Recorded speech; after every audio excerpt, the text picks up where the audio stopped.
Hey guys, welcome back to GX Story Sleeping. Tonight, we're slipping into a time when castles loomed, chamber pots ruled, and bathrooms, well, didn't. You're about to find out why medieval toilets were so bad they could make a monk cry and a knight reconsider his armor choices. Imagine stepping into a chilly stone corridor, torchlight flickering, and the unmistakable scent of centuries-old human decisions wafting from somewhere suspiciously close. This is not the kind of royal experience travel bloggers recommend. You'll climb staircases with more moss than dignity and discover the true definition of a waste chute. And the worst part? You probably won't survive this. Not if you're wearing open-toed shoes.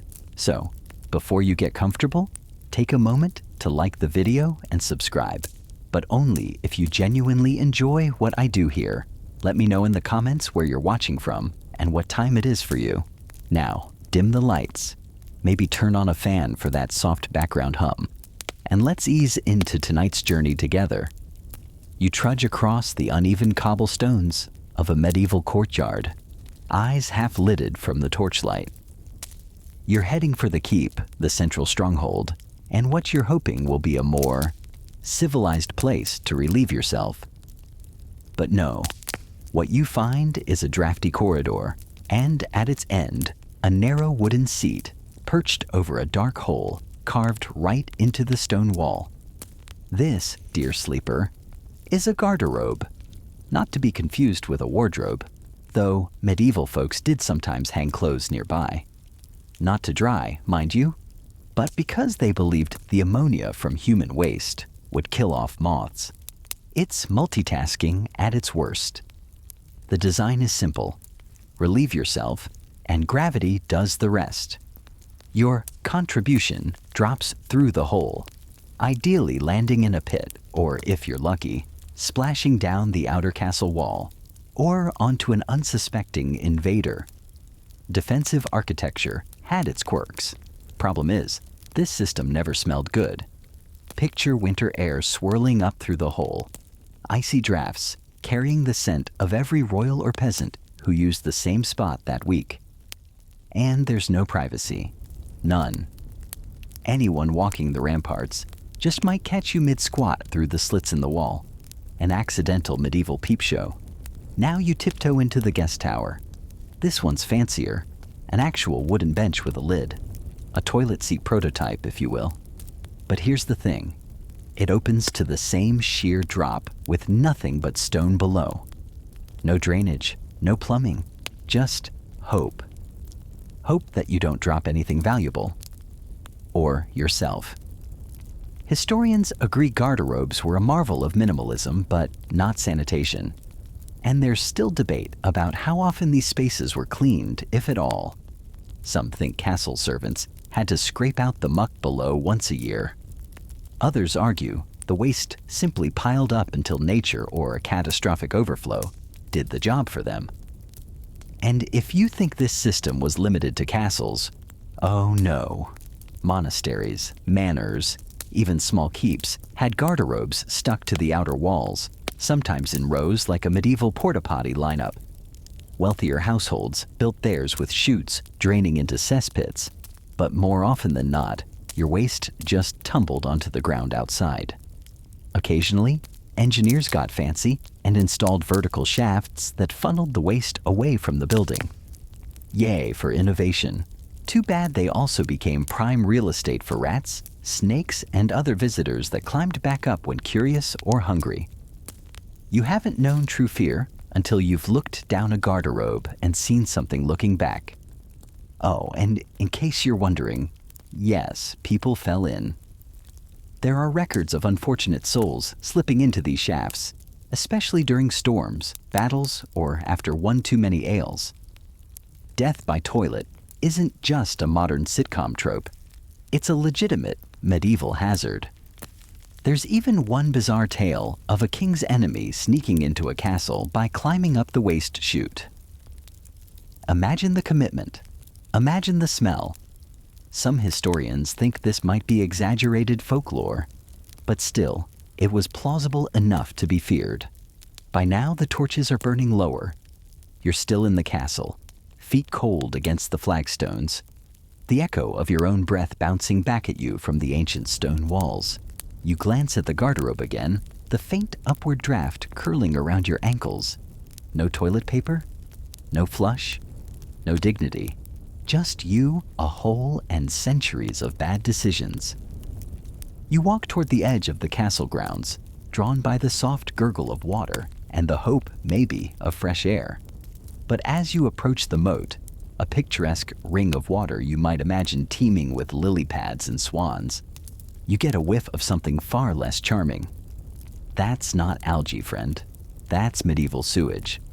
See, in theory, moats were defensive structures. Wide, water-filled ditches meant to slow down attackers, drown horses, and make sieges a lot messier. But in practice, they doubled as open-air plumbing. Sort of. The waste from castle garderobes, kitchen slop drains, and whatever else people didn't want underfoot ended up here. It was, in every sense, a swamp of human creation. So, now you're standing by a moat that glistens under the moonlight and stinks like last week's chamber pot stew.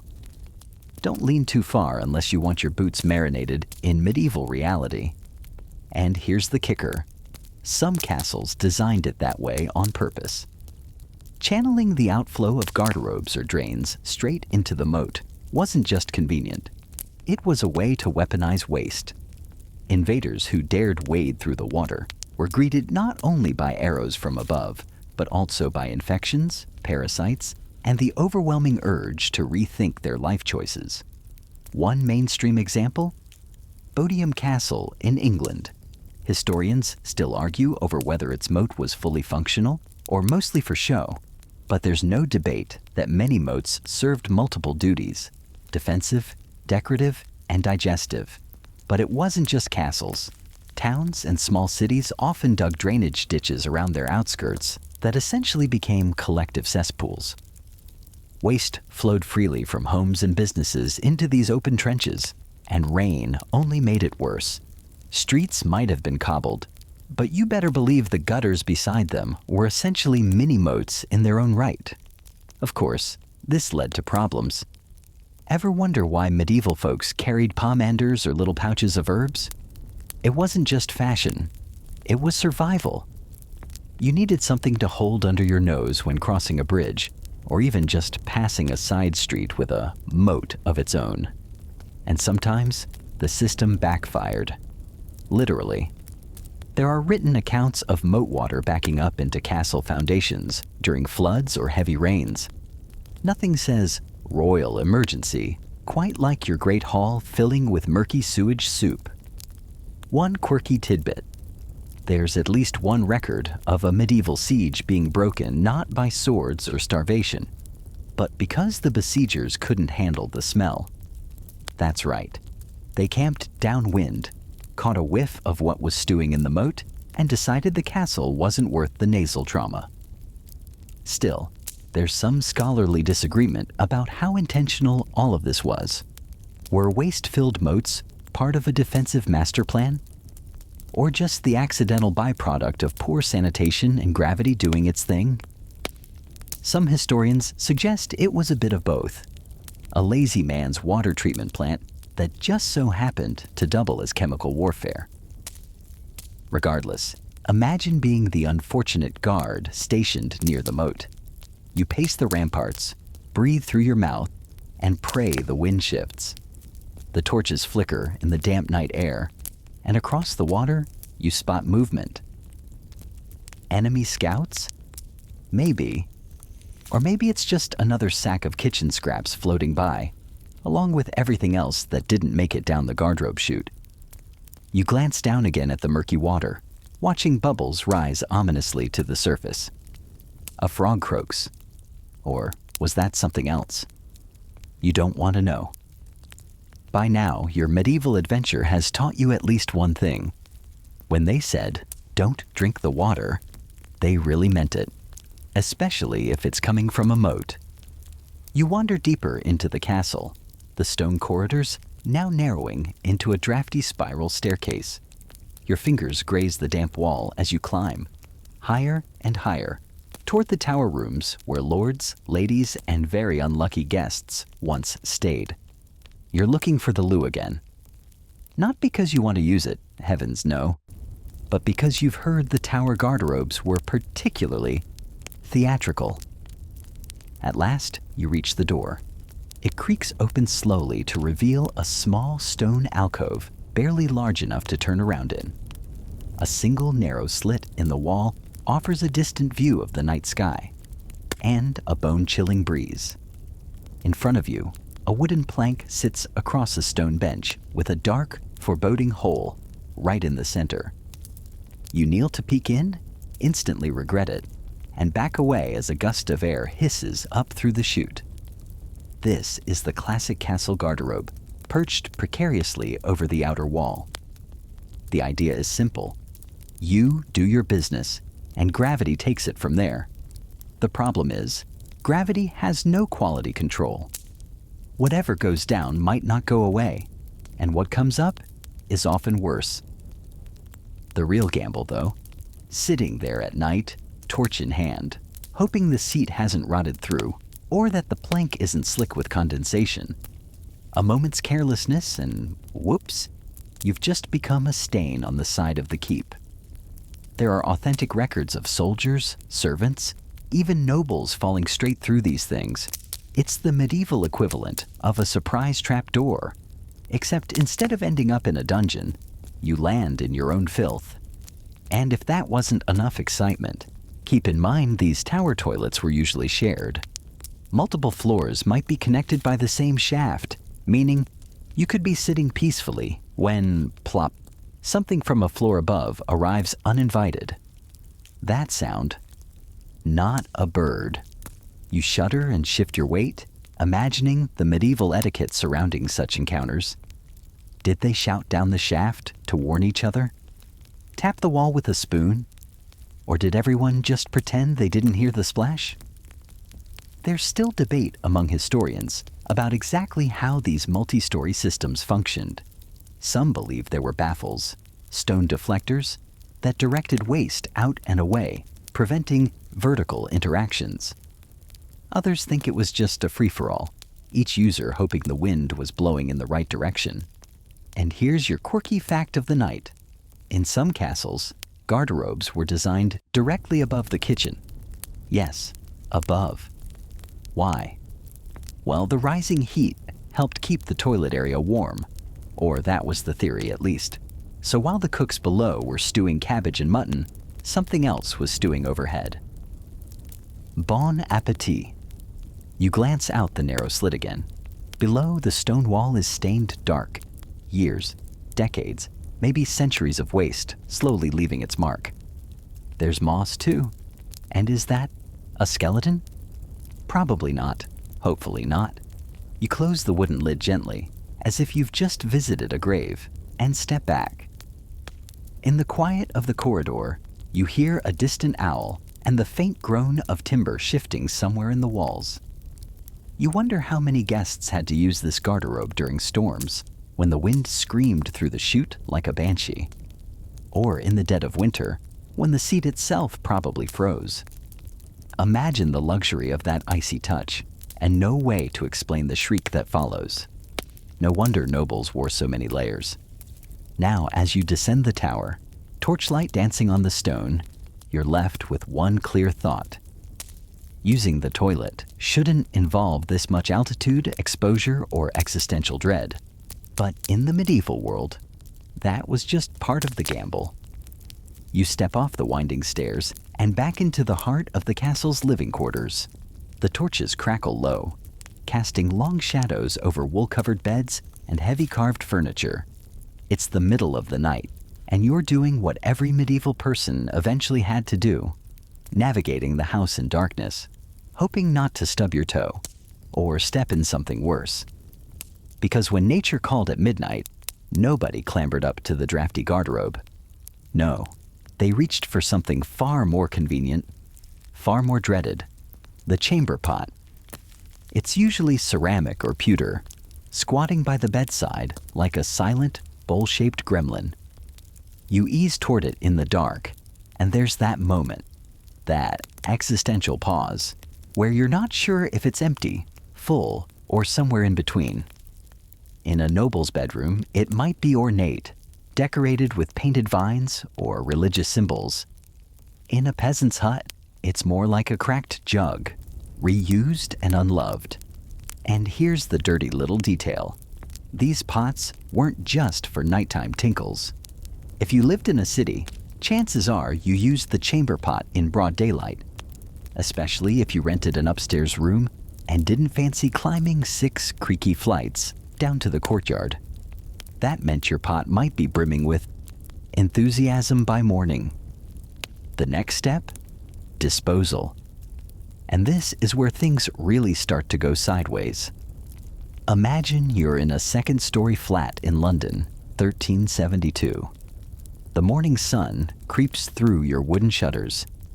You lean out the window, give a quick shout, Gardez-l'eau, from the French garde à l'eau, or watch out for the water, and toss the contents straight into the street. Yes, into the street. Hopefully not onto anyone's head. There are laws that try to curb this, sure. Cities like Paris and London did eventually mandate specific disposal hours or required folks to carry waste to a designated dump. But enforcement was spotty, and the temptation to simply fling and forget was too strong. As long as you yelled the warning, you could claim plausible deniability. Never mind the fact that pedestrians carried wide-brimmed hats or umbrellas not for rain, but for protection. And the smell? You haven't truly experienced medieval urban life until you've walked down a narrow alley where chamber pots have rained down like biblical plagues. Even inside the home, the pot wasn't always emptied promptly. In cold weather, it might sit full for a day or two, waiting for someone with the stomach to deal with it. That someone was often the youngest servant, a child, or even, you guessed it, the lady of the house. A quality in suffering. A fringe tidbit for you. Some folks believed that chamber pot contents could be used for medicine. Yes, really. Urine was thought to help diagnose illnesses based on color and smell, an early and deeply unpleasant form of medieval chemistry. Some physicians even tasted it. Bless their souls. And while chamber pots were common, they weren't the only indoor solutions. Some houses had small wooden commodes, essentially a chair with a hole and a pot tucked beneath. More discreet, yes, but still, a trap for the unsuspecting if you forgot to check before sitting. There's debate among historians about how frequently chamber pots were cleaned or replaced. Archaeological digs have uncovered thousands of them, many worn from decades of use. It's likely most households reused them endlessly, maybe rinsing them out at the nearest stream, or maybe just shaking them and moving on. Oh, so now picture this. You're trying to fall asleep in your medieval bed, scratchy blanket pulled up to your chin, the smell of wood smoke, and something else. Lingering in the air, someone shifts beside you. A creak, then a slosh. They're using the chamber pot right there in the corner, trying to be quiet about it, and suddenly, you realize that in the medieval world, privacy wasn't just rare, it was non-existent. Even your most personal moments were communal, audible, and potentially traumatic. You roll over and pretend to be asleep. You don't ask questions, because in this house, the chamber pot is both necessity and menace. And tomorrow, you might be the one carrying it outside. You step out of the smoky warmth of the castle kitchen and into the rutted, muddy path of a nearby village. The smell hits you before you even get to the houses. Not just the earthy scent of animals and cooking fires, but something sharper, something human. Because out here, beyond the stone walls and tower toilets, the average medieval peasant has no garderobe, no moat, and no ceramic chamber pot with decorative angels on the side. What they have is a latrine pit, or worse, a favorite bush. You make your way between timber-framed cottages, ducking under laundry lines and sidestepping chickens. Somewhere behind a shed, you find the communal toilet. A simple shallow hole dug in the dirt, maybe with a few boards stretched across it, maybe not. This is where the village does its business, usually just outside the main cluster of homes, because you want it far enough to avoid the smell but close enough to reach during a rainstorm, which, by the way, turns everything into a bog. If you're lucky, someone's built a little shack around the pit, 4 walls and a thatched roof for privacy. If not, you're squatting in the open, trying to keep your tunic from dragging, while the wind whips through the hedges and the neighbor's goat watches with what you swear is judgment. This is what the majority of people experienced. Forget throne rooms or gold-plated toilet seats. Your average 14th century laborer squatted over a hole shared by the entire household, if not the entire street. And with no toilet paper, your options were whatever was lying around: moss, hay, old rags, or just your hand, preferably the left one. That's why the right hand became the default for greetings, because everyone knew what the other one had been up to. Here's your quirky moment of the night. In some parts of Northern Europe, there's evidence that children were tasked with carrying buckets of waste to the fields each morning. It was a chore, just like feeding the pigs or collecting eggs.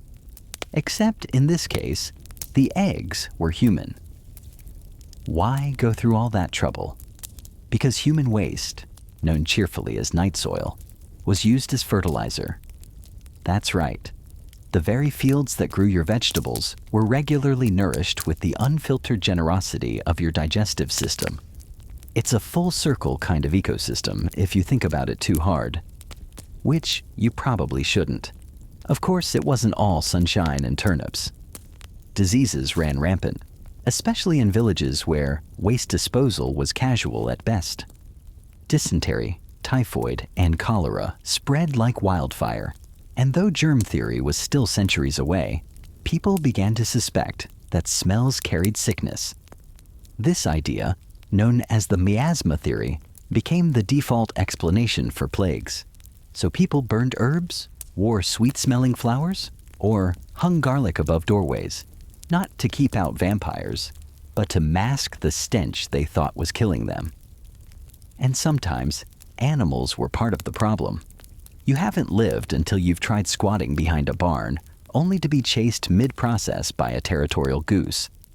Or worse, a pig.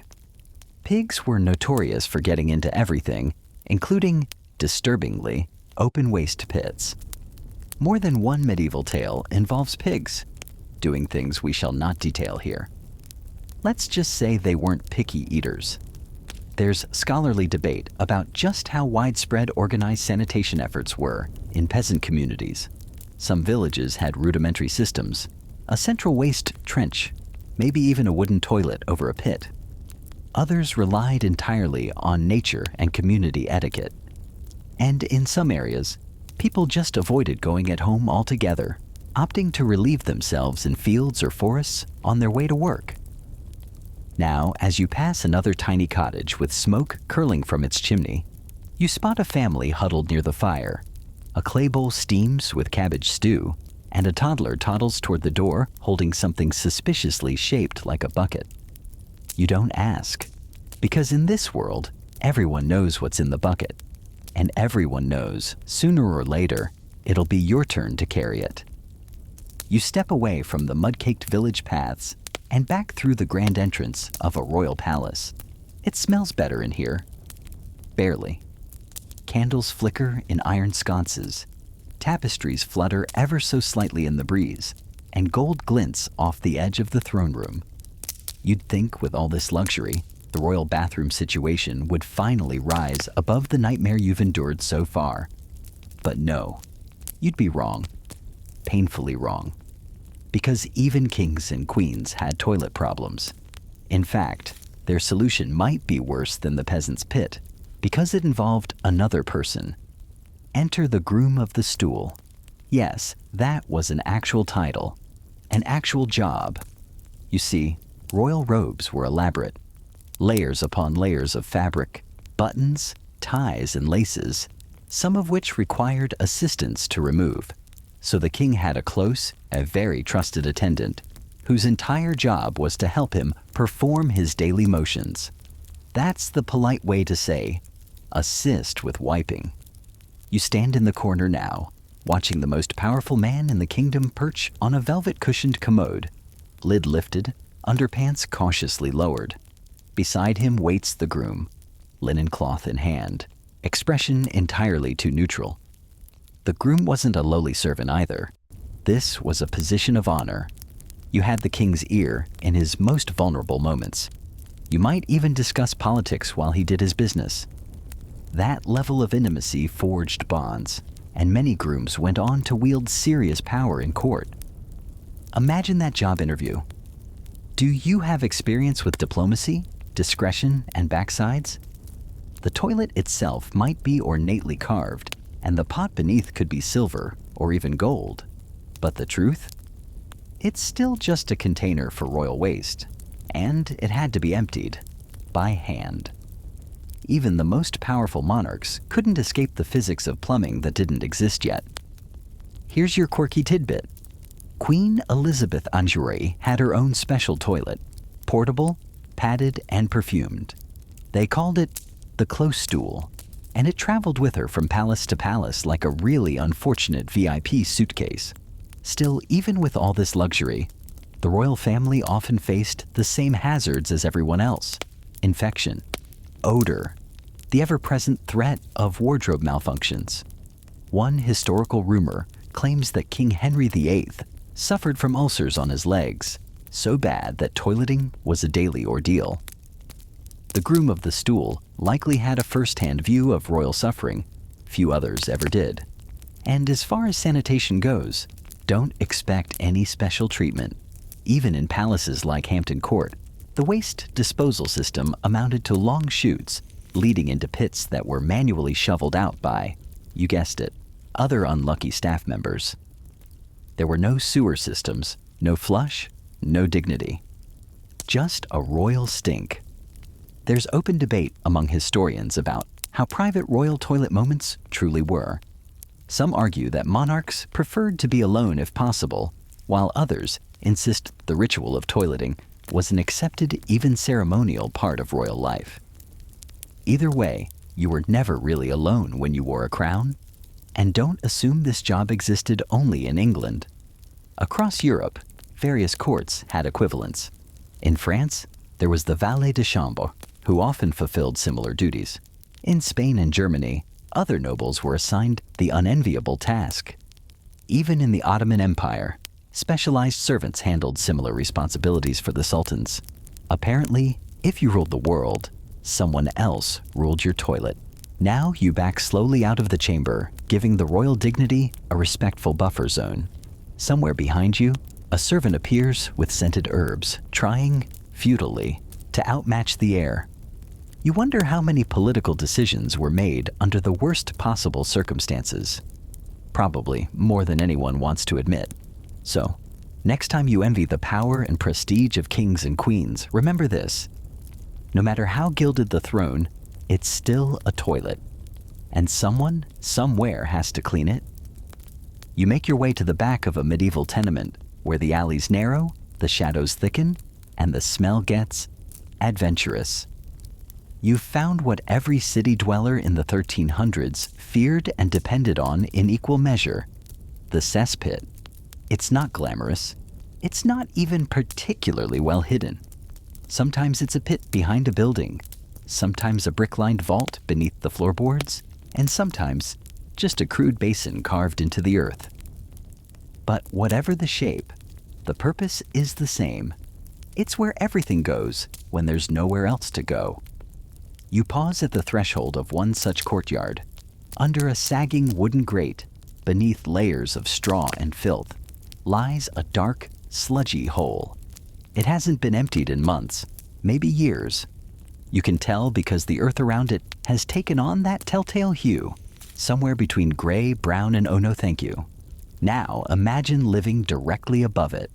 Many urban homes in the medieval era were multi-storied and narrow, stacked like books on a shelf. Beneath these dwellings, cesspits sat silently, absorbing every flush from chamber pots, slop buckets, and wash basins. The waste soaked into the soil, fermented in the summer heat, and often crept up through the floorboards to say hello. And when they got full, someone had to empty them. Enter the gong farmer, one of the least appreciated yet most vital jobs in any medieval city. These brave souls worked at night, scraping the pits clean with long-handled tools and hauling the waste away in carts. Often up to their knees, or worse, in human excrement. They worked quickly and in near silence, partly for discretion and partly because, well, no one wanted to interact with a man dragging a bucket of other people's digestion. You can still picture him now, face wrapped in a scarf, lantern in one hand, shovel in the other, the sound of sludge echoing in the darkness, and the smell. Not even perfume could fight that battle. Quirky fact time. Gong farmers were paid surprisingly well. In some cities, they earned more than skilled carpenters or blacksmiths. Hazard pay, you might say. Still, they were treated as social outcasts, forbidden from walking through certain streets or entering public spaces during the day. You could earn a living cleaning cesspits, but you couldn't earn respect. Now, not all cesspits were created equal. Some were carefully constructed with drainage systems designed to leach liquid into nearby soil or gutters. Others were built poorly, too shallow or too close to wells. The result? Contamination, outbreaks, and the distinct possibility that your drinking water shared a pipeline with your bathroom. There's still scholarly debate about how regularly cesspits were maintained. Some records suggest city councils mandated annual cleanouts, while others indicate that people often ignored them until, well, things started bubbling up through the floor. And when cesspits were abandoned, or simply too full to manage, they became medieval landmines. Archaeologists have found countless collapsed cesspits beneath old European cities, their contents eerily well preserved. Buttons, pins, chicken bones, dice, combs, shoes, broken goblets, and yes, the occasional unfortunate rodent who wandered in and never wandered out. But the most terrifying possibility? Falling in. Imagine it's a rainy night. The lid's rotted, the ground is slick, and you're stumbling back from the tavern. One wrong step, and squelch, you're suddenly chest deep in everyone's worst decisions. There are documented cases of people dying this way, drowning not in water, but in waste. It sounds like the punchline to a dark joke, but in the medieval world, it was a horrifying reality. Even castles weren't safe. A few cesspits collapsed under too much weight, dragging floors, and sometimes people down into the mire. And once that happened, cleanup was not a priority. You simply avoided that room forever. You step back from the pit now, your foot slipping just a little on the muddy edge. Your heart thuds as you regain your balance. Somewhere nearby, a gong farmer begins his rounds, whistling softly through a wool scarf soaked in lavender water. It doesn't help much, and as you walk away, the ground squelching beneath your boots, you can't help but wonder, how did anyone sleep knowing what was directly beneath their bed? You pull your cloak tighter around your shoulders as you shuffle down the winding streets of a medieval city. It's daytime now, though the sun barely slices through the layers of smoke and grime hanging in the air. People bustle around you, merchants shouting, horses clopping, children running with sticky hands. And somewhere nearby, someone is definitely relieving themselves. Publicly, you follow the scent. It leads you to a low stone structure tucked between two crooked buildings. There's a crude wooden sign overhead, and beneath it, a public privy. The smell alone gives away its purpose before the architecture has a chance to disappoint you. This, dear listener, is a medieval attempt at shared sanitation. Kind of. Public latrines existed in many medieval towns, especially the larger and wealthier ones. They were often funded by the town council or a wealthy patron who perhaps wanted divine brownie points. In some cases, they were attached to bridges or market squares. High traffic areas, convenient, but never pleasant. You walk inside. There's no dividing wall, no stalls, just a long stone or wooden bench with holes carved into it. Beneath, a channel of running water if you're lucky. If not, a pit. You shuffle past a few men already seated, chatting about taxes and turnips. They don't even flinch when you enter. Modesty isn't part of the design. Now imagine using this place during a busy market day. There's a line, there's heckling, there's very little elbow room, and sometimes there's splashback. Still, it's better than nothing. In places like London, Bruges, and Paris, these shared latrines helped centralize waste, sometimes diverting it into nearby rivers, moats, or ditches. In theory, this reduced the number of chamber pots being flung out of windows. In reality, that only happened if people used the public privies. Many didn't. They were often poorly maintained, dark, unsafe, and of course, incredibly unsanitary. Think porta potty at a music festival, but with fleas and no exit sign. Mainstream records show that by the 14th century, larger cities had dozens of these facilities. Some were gender separated, others were free-for-alls. Some had attendants paid to keep the place clean, a job just slightly less enviable than that of the gong farmer. But again, upkeep varied wildly. One fringe bit of info. Some privies doubled as secret meeting spots. Need to bribe someone without witnesses? Discuss a plot in privacy? No one eavesdrops near the public toilet. Or if they do, they regret it immediately. Still, disease thrived in these spaces. The theory of miasma, that bad air caused illness, was born of this reality. The stink wasn't just offensive, it was terrifying. People burned herbs, clutched pomanders, or wore special masks with fragrant sponges stuffed in the beak. Yes, the plague doctor mask started as an anti-toilet smell accessory. You step back into the daylight, blinking. Your eyes sting from the dark, and the aroma still clinging to your clothes. A few children run past you, giggling as one tries to pee against a wall. You glance around. No one seems to care. This is just life. There's still debate among historians about how effective these public toilets were. Some argue they helped manage urban waste. Others claim they were so unpleasant that most people avoided them entirely, sticking with chamber pots and alley corners instead. One thing's certain, they never matched modern sanitation, no matter how many rivers they dumped into. And speaking of rivers, just across the street, you see someone pour a bucket of brown water straight into a canal. Was that laundry water? Bath water? Something worse? You don't ask. Instead, you head for higher ground, trying to escape the stench before it clings to your dreams.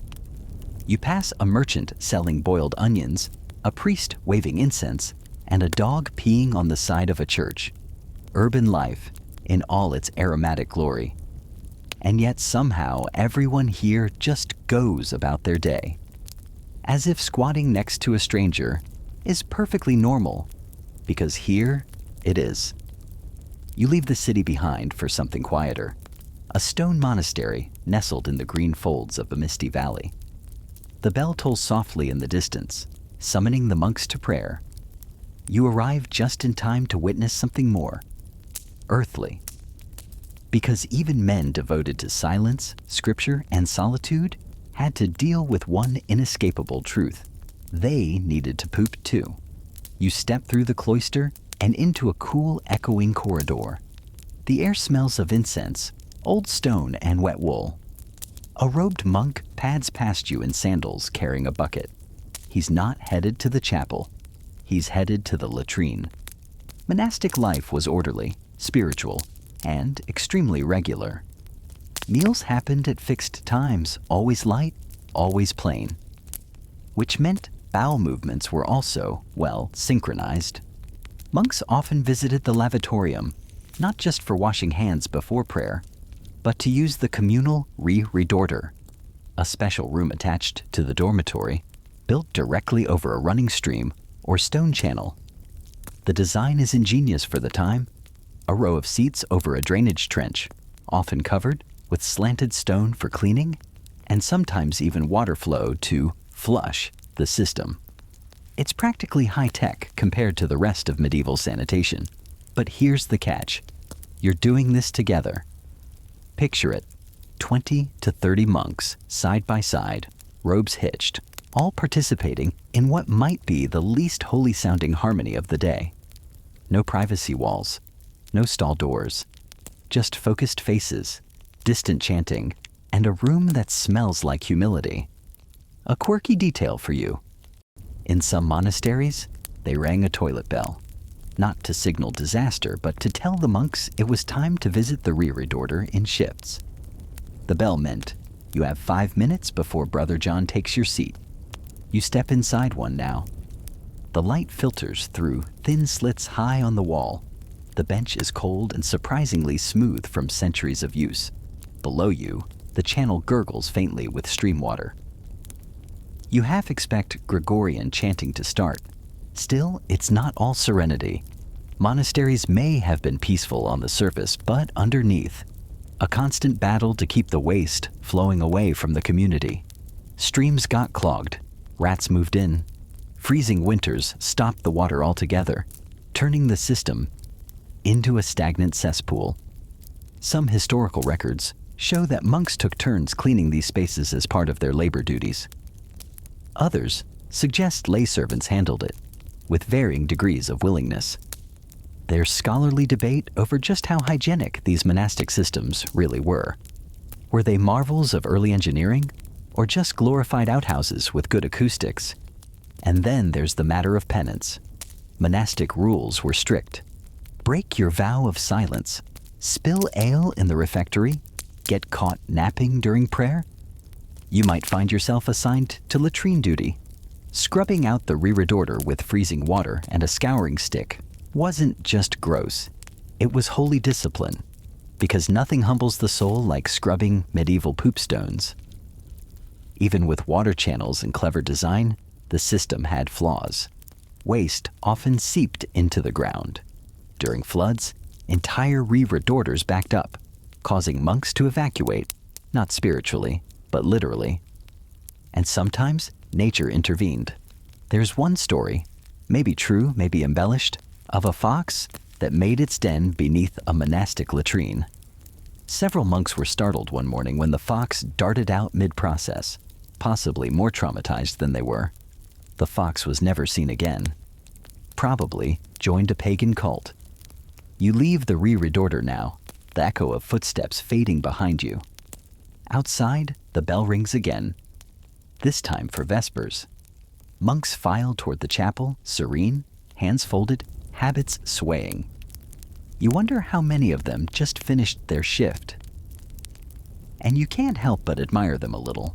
In a world of mud, noise, and filth, these men tried, however awkwardly, to build something clean, efficient, and dignified, even if it involved a toilet bell. You descend into the damp underbelly of a medieval city, following a faint trickle of water and the occasional scuttling of unseen creatures. Down here, in the dark tunnels just beneath the cobblestones, you've reached what some might optimistically call an early sewer system, though it's more of a suggestion than a reality. The walls sweat. The air is heavy, pungent, and metallic. Your boots squelch in something that definitely isn't mud. Congratulations. You're now walking in what passes for public sanitation in the 12th or 13th century. Some cities, particularly the Roman ruin-rich parts of Europe like London, Paris, and Cologne, still used or repurposed parts of ancient Roman drainage systems. Vaulted stone channels, designed to move rainwater and waste out of the city, were patched and reused by medieval engineers. But unlike the clean-cut aqueducts of antiquity, these medieval versions were more chaotic, filled with silt, blocked by debris, and often rerouted into the nearest river or stream, regardless of whether people drank from it. As you follow the watercourse, you realize this isn't a modern sewage system. There's no separation between wastewater and drinking water. In fact, Just a few streets over, someone is drawing water from a well that's, unbeknownst to them, downhill from the butcher's runoff. And yet, for its time, this underground labyrinth was considered a sign of a civilized city. In London, by the late 1300s, parts of the Great Conduit System channeled water through pipes, made of lead naturally, from surrounding springs to city fountains and wash points. But alongside it, open drains, ditches, and storm runoffs that doubled as waste streams. A beautiful contradiction of progress and plague, all in one pipe. Quirky side note, some city officials took their sewer management seriously. In Paris, the Commission des Égouts was tasked with maintaining the flow. And by maintaining, we mean occasionally hiring men to wade in with sticks to poke clogs loose. No gloves, no waders, just grit and a complete disregard for self-preservation. You hear something drip behind you and pick up the pace. Historians still debate how much the average medieval person understood about water contamination. The miasma theory, again, dominated medical thinking. They believed the smell itself was dangerous, not the contents. So cities focused more on hiding or redirecting the stink than actually separating clean and dirty water. That's why you'll see beautiful stone fountains in the same city where chamber pots are emptied into the gutters. It wasn't hypocrisy. It was survival, stitched together with misunderstanding. And don't be fooled. These drainage channels were social spaces too. Children splashed in them. Women scrubbed laundry beside them. Vendors rinsed vegetables for the market in streams that were, let's just say, nutrient-rich. You might call that disgusting. They called it resourceful. One unsettling reality: flooding. When it rained heavily, all of this, everything below the streets, had a tendency to rise. Suddenly, the carefully buried unpleasantness of city life bubbled up like a foul spring. Waste from multiple households, runoff from the tannery, rotting animal remains from the butchers, filling streets, homes and cellars with what contemporary texts politely refer to as muck. You picture it now, the day after a storm, when townspeople waded through knee-deep sludge to recover barrels, shoes, or anything that hadn't floated too far away. A child's toy, a baker's bag of flour ruined, a wedding dress maybe, soaked and lost forever. Nothing was safe from the flood's grip. And in the midst of it all, someone would inevitably suggest building a better system. "We should dig a second trench," someone would shout, ankle deep in grime. But the money wasn't there. The engineering wasn't there. And the knowledge, real, germ-conscious knowledge, wouldn't arrive for centuries.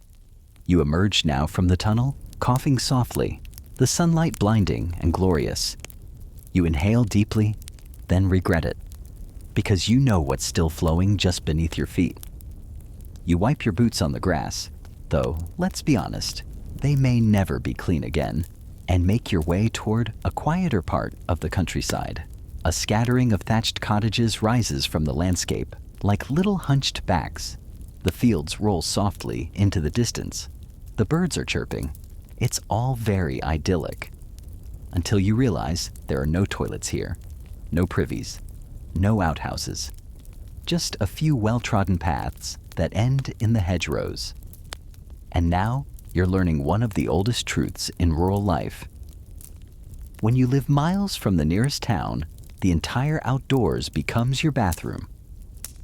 Yes, welcome to the natural toilet experience, now with more brambles. You follow a narrow footpath into the trees, watching your step carefully. Rural folk didn't have cesspits or garderobes. They had familiarity with the terrain. Everyone had their spot. Behind the stable, near the old oak, under the hedge at the far end of the pasture. You squatted, did your business, and maybe covered it with leaves or soil if you were feeling generous. In the winter, the ground froze. In the summer, flies came. In the fall, well, you hoped the wind was blowing away from the house. And while this might sound simple, primitive even. There was a strange logic to it. The waste didn't build up in one place. It fertilized the land, often unintentionally, kept the smell away from living quarters, and required no maintenance. In a way, it was the most eco-friendly system of all, as long as you didn't mind the risk of squatting on a snake. And there were risks. Peasants knew to avoid going near the drinking well. They knew to bury things, or at least stay downhill from the house. But accidents happened. Children wandered barefoot through someone else's disaster zone. Dogs, chickens, and pigs had no boundaries. Your garden might thrive one week, then mysteriously wither the next. Wonder why? One fringe tidbit? In some remote villages, there were unofficial toilet times where everyone would step out early in the morning, carrying a rag or bit of moss, and nod politely at one another on the way to their preferred tree. It was like a strange, earthy version of rush hour. Still, things weren't entirely unregulated. Some manors required their tenants to dispose of waste away from common paths. A few had basic communal latrine sheds in shared fields, especially if the village had any kind of manor lord trying to show off with facilities. These were often no more than holes with planks over them. But hey, it's the thought that counts. There's scholarly debate about how much peasants really cared about sanitation. Some historians argue that people were deeply practical and aware of basic hygiene, enough to prevent disease with the resources they had. Others believe it was mostly instinct and luck, with little knowledge of contamination. Either way, they survived, though not always comfortably. Back in the trees, you try to picture what this meant for women. Privacy was nearly impossible. Finding a hidden spot meant walking farther, risking exposure to the elements, or worse, wolves or bandits. There are accounts of women carrying long cloaks or shawls specifically to shield themselves while squatting. What we'd now call a makeshift modesty tent.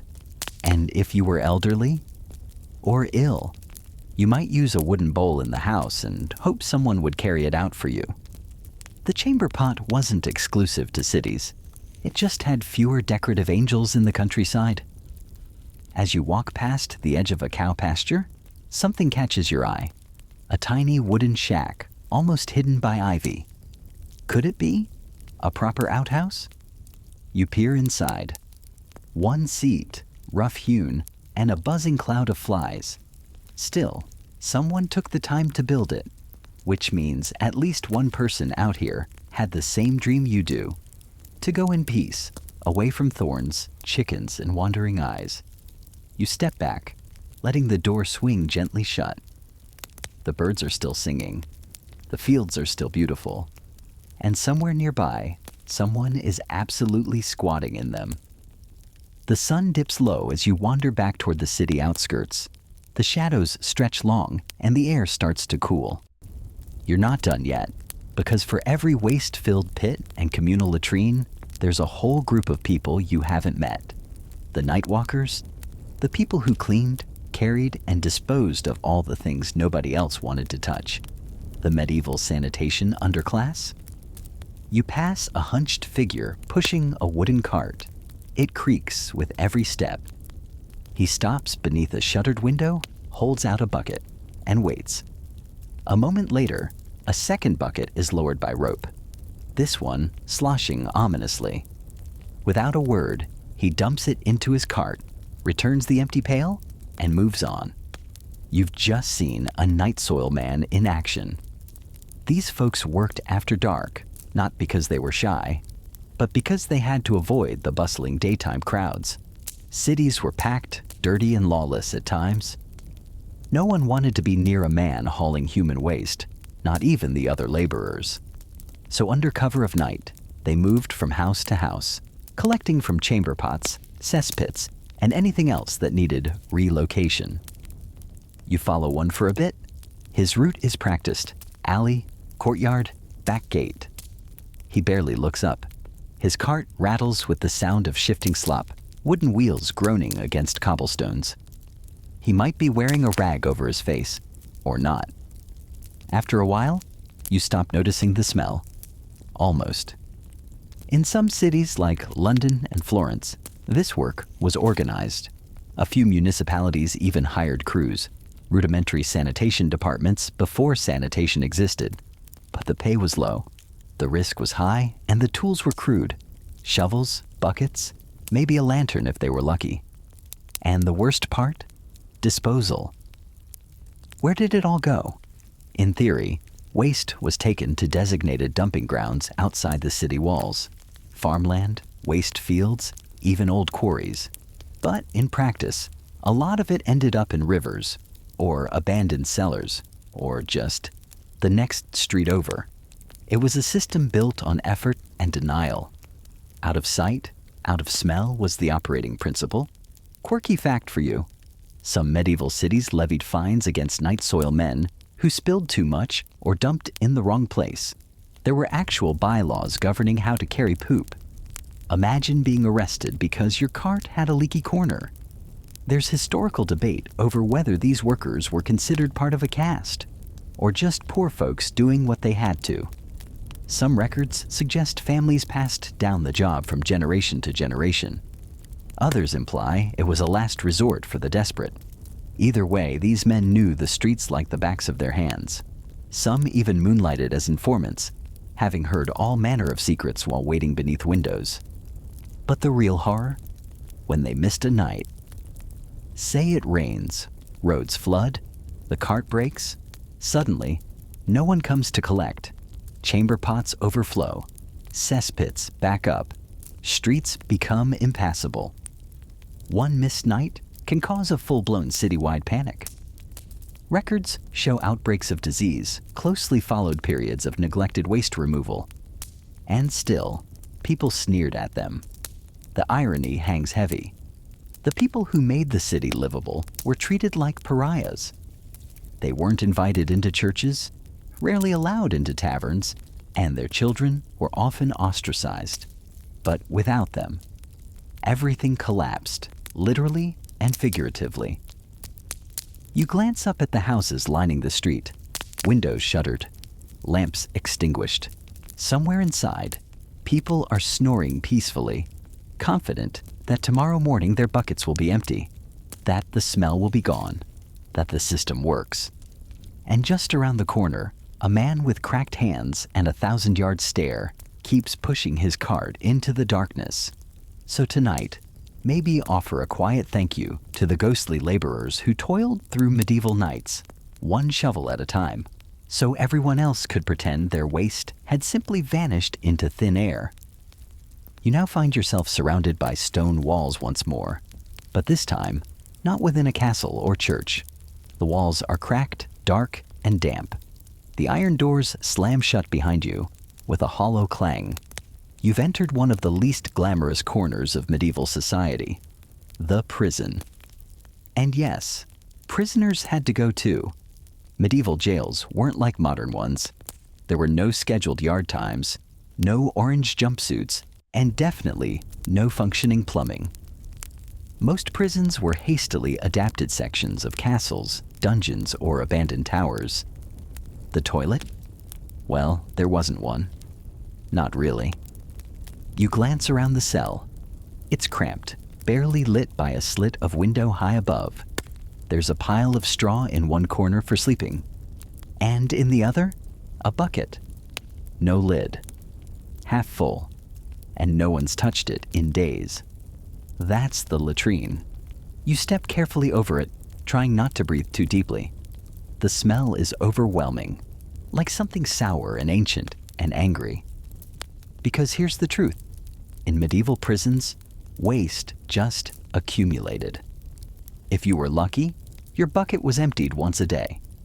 If you weren't, well, overflow was just a part of life.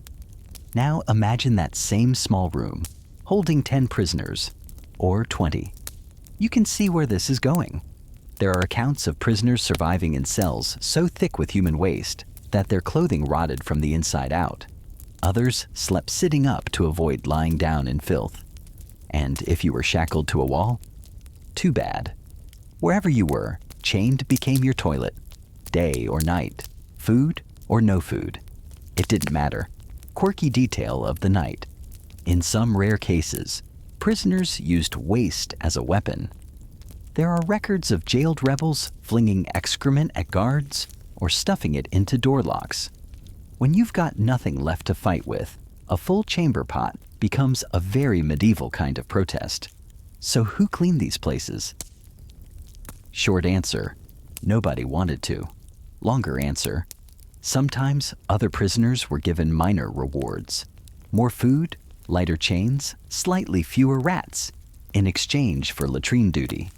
But mostly, the guards left things as they were, partly from cruelty, partly from sheer indifference. There's scholarly debate about whether medieval prison filth was accidental or intentional. Some argue the terrible conditions were meant to break spirits and prevent rebellion. Others say the authorities simply didn't have the resources or, frankly, didn't care. Either way, prisoners often died of disease long before their sentence ended. And here's the real kicker. Many of these prisoners hadn't even been convicted. They were awaiting trial. Some were political enemies, others debtors, or just unlucky peasants swept up in the wrong crowd. But once you were inside, your dignity, along with your hygiene, was gone. You step carefully through another hallway, this one narrower, lower. The torchlight flickers, casting shadows that move like rats. You pass another cell, this one with a wooden hatch on the floor. Some dungeons had primitive latrine holes cut into the stone, leading down into cesspits below.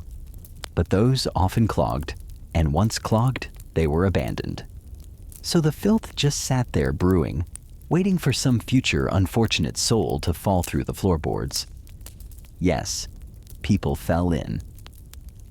Imagine dying not by execution, but by slipping into a pit of centuries-old waste and suffocating. Several coroner's reports from the era suggest just that. It's one of the quiet horrors of history no one sings ballads about. You finally step into the open air, the stars visible above the city rooftops. You breathe deeply, grateful for the cold wind, even if it smells faintly of horse dung and boiled cabbage. Anything's better than that prison bucket. And as you walk past the outer wall, you spot another night soil man dragging his cart toward the castle's back entrance. Inside, waste from nobles, soldiers, servants, and yes, even prisoners, all heading for the same ditch. Because in the end, everyone, guilty or not, has to go. The stars have disappeared behind a thick bank of clouds as you reach the edge of a sleepy coastal town. The waves crash against the shore nearby, but the breeze doesn't quite carry the clean scent of sea salt you'd hoped for. Instead, there's something rank lingering on the air, a reminder that even here on the coast, the medieval toilet problem never really goes away. But tonight, you're headed somewhere stranger, a medieval ship. That's right. You're boarding a wooden vessel, sails flapping above, ropes creaking all around, and below deck, a whole new sanitation nightmare. Because putting a toilet on a moving, floating piece of timber? Not so simple. You climb aboard a cargo ship bound for the Low Countries, crewed by 20 men and overloaded with barrels, livestock, and one very nervous cat. And as you glance around the deck, you notice something missing. There are no outhouses, no buckets in corners, just a rope tied around a plank extending slightly over the water, like a wooden tongue daring you to try your luck. Congratulations, you've found the seat of ease, also known as hanging your backside over the edge. To relieve yourself at sea, you had two choices: go directly overboard using the plank, or use a bucket. Option 1 was dangerous. Ships rocked with every wave, and falling overboard during your business break was more common than you'd think. And since medieval ships didn't stop for anyone who went for an unscheduled swim, that was usually the end of the story. Option 2, less risky, but infinitely smellier. The crew's communal bucket, often called the head, sat near the prow or in the stern depending on the ship's size. It had to be emptied regularly, which meant someone got the lovely job of throwing it overboard. Hopefully, downwind. Here's a quirky detail. Medieval ships often used pigs on board as live food sources, but they had an unintended bonus. Pigs are surprisingly good at eating, well, anything, including waste. Yes, that's right. On some voyages, the crew let pigs clean up after them. They were basically living latrine attendants. Just don't think about that next time you enjoy a bacon sandwich. You duck below deck now, crouching between crates of salted fish and barrels of ale. The air is thick with sweat, mildew, and the ever-present whiff of whatever the crew had for dinner 3 days ago. Down here, space is tight. There's no privacy. And if someone gets sick, which happens often on the high seas, there's nowhere for it to go except into a bucket or onto the floorboards. Either way, it's someone else's problem when the ship rocks again. There's scholarly debate over how widespread shipboard sanitation rules really were. Some captains enforced strict cleaning routines to avoid disease. Others didn't care as long as the deck was clear. In wartime, things were even worse. Packed ships, injured soldiers, and minimal hygiene made for the kind of experience you don't find in the official logbooks. Sailors were practical, though. Some fashioned makeshift cloths for wiping, tied to ropes and rinsed in seawater. Others used sea sponges or simply did without. The ocean, after all, was one giant convenience, if you didn't mind the occasional jellyfish. And what about women? Rare, but not unheard of. Pilgrimages, trade routes, even pirate ships occasionally included women, and they faced the same rough choices. Hang off the side or hide behind a barrel with a pail. No stalls, no locks, no dignity. Just teamwork, timing, and a thick skin. You climb back onto the deck, the wind howling now, and spot a young sailor gripping a rope as he shuffles to the edge. He pauses, waits for a lull in the waves, and disappears out of sight for a moment. You hear a splash, a grunt. Then he's back, looking vaguely more relaxed. Out here, sanitation isn't about comfort, it's about survival. You don't worry about smell when the storm's rolling in. You worry about staying alive. So if that means doing your business over the edge of a ship with one hand on a rope and the other holding your britches, so be it. And as you stare into the dark waters below, you realize one more thing. Even in the vast emptiness of the sea, the medieval toilet problem followed you. Always. The road winds one last time through the smoky outskirts of the medieval world. You're back on solid land now, feet aching, nose desensitized, and thoughts permanently rearranged by what you've seen. But you're not quite done, because even in this gritty parade of filth and function, there's still one big question to answer. How did any of this actually work? How did people live like this day after day? Not just survive, but adapt, invent, and push forward in a world where toilets were more theory than solution? You stop outside a guild hall, its wooden doors cracked open. Inside, a group of city officials are hunched over parchment maps and wax-sealed ledgers. They're not plotting war or politics tonight. They're arguing over waste ordinances. Believe it or not, as early as the 13th century, towns began to regulate human waste. In London, Bruges, and Lübeck, civic laws were introduced to prevent residents from dumping refuse into the streets or rivers. That's not to say people obeyed them, but the idea of sanitation was stirring. You sneak closer, catching snippets of their medieval argument. Anyone caught emptying a chamber pot into the street at midday, fined 3 pence, one official declares. Another shouts back, and what if it's raining? The law says nothing about rain. So yes, enforcement was complicated. Still, things slowly improved. Latrine pits were placed farther from wells. Butchers were moved out of crowded market centers. Tanners, whose waste involved rotting animal guts and human urine, were exiled to riverside workshops downstream. Cities started to develop very basic zoning before zoning was even a thing. Here's your quirky final tidbit. In some cities, waste wasn't just tolerated, it was taxed. Households paid for the right to dump their filth in designated spots, and in return, the town promised occasional cleanup. Of course, whether that cleanup actually happened was a matter of fierce public skepticism. There's still scholarly debate about the overall impact of these early regulations. Some argue that cities made real progress in managing public health long before modern medicine. Others point out that nothing really changed until industrial-era sewage systems emerged. But there's no question. These medieval thinkers tried. The strange thing is, by the standards of the time, people didn't think they were living in filth. Waste was just part of life. You smelled it, avoided it, worked around it. You accepted it. You designed your day around it. And occasionally you cursed it when it splashed on your shoes. But mostly, you didn't question it. And when disaster struck, when plague swept through or floods brought waste into the open, it wasn't always seen as a sanitation failure. It was divine punishment, a cosmic reckoning. The smell? That was the scent of sin. But maybe, just maybe, it also planted seeds of reform. Monks built cleaner latrines. Nobles designed garderobes with chutes. Towns experimented with covered drains.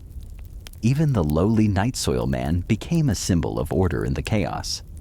Someone was doing the dirty work. And they mattered. You look around now. Really look. Every outhouse, pit, gutter, bucket, and bench you've visited still lingers in the corners of this world. Not in sight, but in memory. The world didn't forget how bad it was. It just got better at hiding it. Because even as civilizations advanced, one thing never changed. Everybody poops. Kings, sailors, monks, peasants. And behind every bit of progress, there's someone with a shovel, a bucket, or a very grim expression, making sure the rest of us don't step in it. So you tip your imaginary cap to them, the unsung plumbers, scoopers, diggers, and scrubbers of the medieval world. Not glamorous, not poetic, but necessary. And now, finally, you can rest. The wind down begins. You feel the breeze soften, the sounds of the medieval street fading into stillness. A candle flickers low in a narrow window, casting long shadows on the cobbled stones. The world has gone quiet. Even the night soil men have gone home. Your breath slows as you imagine the crackling of straw beneath a wool blanket, a distant owl calling across the fields, the cool, steady hush of a stream trickling somewhere behind the monastery walls. It's all so far away now. The grime, the noise, the smells, they dissolve into the softness of sleep. There's no bucket to empty, no draft to brace against. Just warmth, stillness, peace. Let the centuries pass. You're safe now.